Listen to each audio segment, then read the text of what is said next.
നമസ്കാരം.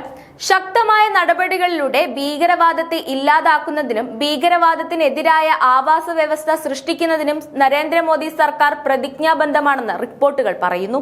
ഭീകരതയ്ക്കെതിരെ വിട്ടുവീഴ്ചയില്ലാത്ത നടപടി സ്വീകരിച്ച നരേന്ദ്രമോദി സർക്കാരിന് രാജ്യത്തെ ജനതയുടെ സുരക്ഷ ഉറപ്പാക്കാനായി ഭീകരവാദം 1% പോലും ശേഷിക്കാതെ അവസാനിപ്പിക്കുക എന്ന ലക്ഷ്യത്തിലേക്ക് ഭാരതം നീങ്ങുകയാണ്. ഇതിനായി ഉടൻ ദേശീയ ഭീകരവിരുദ്ധ നയം രൂപീകരിക്കും. ബഹുമുഖ സമീപനങ്ങളിലൂടെ ഭീകരരഹിത ജമ്മു കാശ്മീർ കെട്ടിപ്പടുക്കുകയാണ്. സുരക്ഷാ സേനകൾ ഭീകരതയ്ക്കെതിരെ ശക്തമായ പോരാട്ടം നടത്തുമ്പോൾ തീവ്രവാദത്തിലും ഭാരതവിരുദ്ധ പ്രവർത്തനങ്ങളിലും ഏർപ്പെട്ടിരിക്കുന്ന വ്യക്തികളെയും സംഘടനകളെയും നിരോധിച്ച് കേന്ദ്ര ആഭ്യന്തര മന്ത്രാലയം സൈന്യത്തിന് പിന്തുണ നൽകുന്നു. ഖാസിം ഗുജാർ, ഗോൾഡി ബ്രാർ തുടങ്ങിയവരെ ഭീകരവാദികളായി പ്രഖ്യാപിച്ചു. ഹിസ്ബ് ഇ തഹീർ ഉൾപ്പെടെ 9 സംഘടനകൾക്ക് നിരോധനം ഏർപ്പെടുത്തി. ഭീകരർക്ക് ധനസഹായം ലഭിക്കുന്നത് തടയാൻ സംയോജിത പദ്ധതി തയ്യാറാക്കി. ഭീകരതയ്ക്കെതിരായ സന്ധിയില്ലാത്ത പോരാട്ടത്തിന്റെ വിജയമാണ് ജമ്മു കാശ്മീരിലെ ജനങ്ങൾ ഇന്ന് അനുഭവിക്കുന്ന സമാധാനം. തെരഞ്ഞെടുപ്പിലെ ഉയർന്ന പോളിംഗ് ശതമാനം അത് വ്യക്തമാക്കുന്നു. ചുരുക്കം ചില മേഖലകളിൽ നിലനിൽക്കുന്ന മാവോയിസ്റ്റ് ഭീകരവാദം അന്ത്യശ്വാസം വലിക്കുകയാണ്. രഹസ്യാന്വേഷണ വിഭാഗം കൂടുതൽ ഊർജിതമാക്കി സുരക്ഷാ ക്രമീകരണങ്ങൾ വർദ്ധിപ്പിച്ചു. രാജ്യത്തെ സൈബർ സുരക്ഷാ മേഖലയ്ക്കെതിരായ ഭീഷണികൾ നേരിടാൻ സംസ്ഥാനങ്ങളിലും കേന്ദ്രഭരണ പ്രദേശങ്ങളിലും സെൻട്രൽ പോലീസ് ഓർഗനൈസേഷനുകളിലും 5000 സൈബർ കമാൻഡോകളെ നിയമിക്കും. പുതുതായി വികസിപ്പിച്ച digital criminal case management system തീവ്രവാദത്തിനും സംഘടിത കുറ്റകൃത്യങ്ങൾക്കുമെതിരെ NIA ശക്തിപ്പെടുത്തുമെന്നും റിപ്പോർട്ടിലുണ്ട്.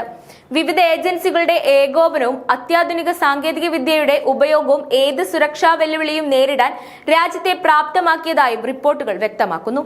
തീവ്രവാദത്തെ നേരിടാൻ സംസ്ഥാനങ്ങളെയും കേന്ദ്ര ഏജൻസികളെയും ഏകോപിപ്പിച്ച് പ്രവർത്തിക്കാൻ പുതിയ നയം സഹായിക്കുമെന്ന് ആഭ്യന്തരമന്ത്രി പറഞ്ഞു. ATS, STF മോഡലുകളെ സംബന്ധിച്ച സ്റ്റാൻഡേർഡ് ഓപ്പറേറ്റിംഗ് നടപടിക്രമങ്ങൾ സംസ്ഥാന സർക്കാരുമായി പങ്കിടുന്നതിനാൽ നിലവിലുള്ള മോഡലുകളിൽ ആവശ്യമായ മാറ്റങ്ങൾ വരുത്താൻ കഴിയുമെന്നും അദ്ദേഹം പറഞ്ഞു. ഇത് ATS-ഉം ATF-ഉം സംസ്ഥാനങ്ങളുടെ അവകാശങ്ങൾ കുറയ്ക്കില്ല. ഷാ ഉറപ്പ് നൽകി. 2047ഓടെ ഇന്ത്യയിലെ വികസിത രാഷ്ട്രമാക്കി മാറ്റുന്നതിന് പ്രധാനമന്ത്രി നരേന്ദ്രമോദി വിഭാവനം ചെയ്യുന്നത് പോലെ എല്ലാ സുരക്ഷാ വെല്ലുവിളികളെയും എല്ലാവരും നേരിടേണ്ടതുണ്ടെന്നും ഒരു ഏകീകൃത ഭീകരവിരുദ്ധ ആവാസ വ്യവസ്ഥ ഉണ്ടായിരിക്കണമെന്നും അദ്ദേഹം പറഞ്ഞു. 2014-ൽ നരേന്ദ്രമോദി പ്രധാനമന്ത്രിയായതിനു ശേഷം രാജ്യം ഭീകരതയ്ക്കെതിരെ ശക്തമായ തന്ത്രവുമായി മുന്നോട്ടു പോവുകയാണ്. ഭീകരവാദം ഉന്മൂലനം ചെയ്യാൻ ഞങ്ങൾ പ്രതിജ്ഞാബദ്ധരാണെന്നും അദ്ദേഹം പറഞ്ഞു.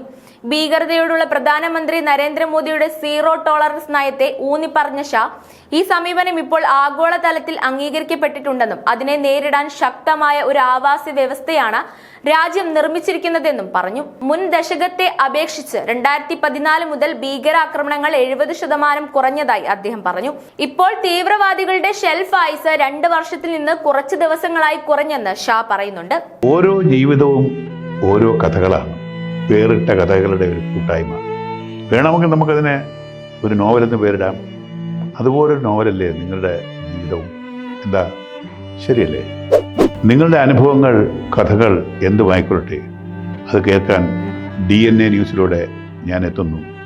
കഥ പോലൊരു ജീവിതം, അതിനായി ഞാൻ നിങ്ങൾക്ക് വേണ്ടി കാത്തിരിക്കുന്നു. നമുക്ക് ഒന്നിച്ച് കാണാം, കുറേ കാര്യങ്ങൾ സംസാരിക്കാം, വേദനകൾ പങ്കിടാം. നിങ്ങളുടെ വിഷയങ്ങൾ, അനുഭവങ്ങൾ അത് ഞങ്ങളെ അറിയിക്കേണ്ട വിലാസം താഴെ കൊടുക്കുന്നു.